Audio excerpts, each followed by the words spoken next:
So hello, welcome to my channel. তো আমি আর আমার বোন বেরিয়েছিলাম হচ্ছে দাদার কেক আনতে।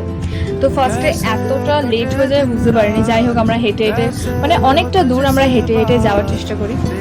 এতটাই হেঁটে হেঁটে প্রচুর রোদ ছিল, তো আমরা হাঁপিয়ে যাই হাঁটতে হাঁটতে। বাট কি করবো, যখন বেরিয়ে গেছি হাফ রাস্তা চলে এসেছি যখন, তো আমার আমাকে পুরোটা যেতেই হবে, কিচ্ছু করার নেই।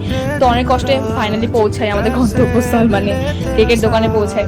তো ওখান থেকে অনেক কষ্টে একটা কেক পছন্দ করে দেন নিয়েছি। বাট ওটা একটু আলাদা ধরনের কেকটা, আমি এর পরের পার্টে ভালো করে দেখাবো। একটু আলাদা ধরনের, বাট কেকটা আই গেস ভালো, বেশ আমার খুব পছন্দ হয়েছে। তো আমি সেটা নিয়ে নিয়েছি। তো বোনকেও বললাম, ও বললো যে হ্যাঁ এটা ভালো। ও প্রথমে একটু নানা করছিল, বাট আমার খুব পছন্দ হয়েছিল। তো ভাবলাম যে হ্যাঁ আমি নিয়ে নিই। তো দেন তারপর এই যে কেকটা নিয়ে বেরিয়ে পড়েছি। তো এরপর আমরা হেঁটে যেতে পারছি। তো আমাকে এবার টোটোতে উঠতেই হবে, কিচ্ছু করার নেই। তো আমরা টোটোতে উঠে দেন আমরা আসছি। ফার্স্টে রাস্তায় প্রচুর জ্যাম ছিল হুট করে রোদের মধ্যেও। বাট এর মধ্যে আমি একটা ভুল করে ফেলেছি।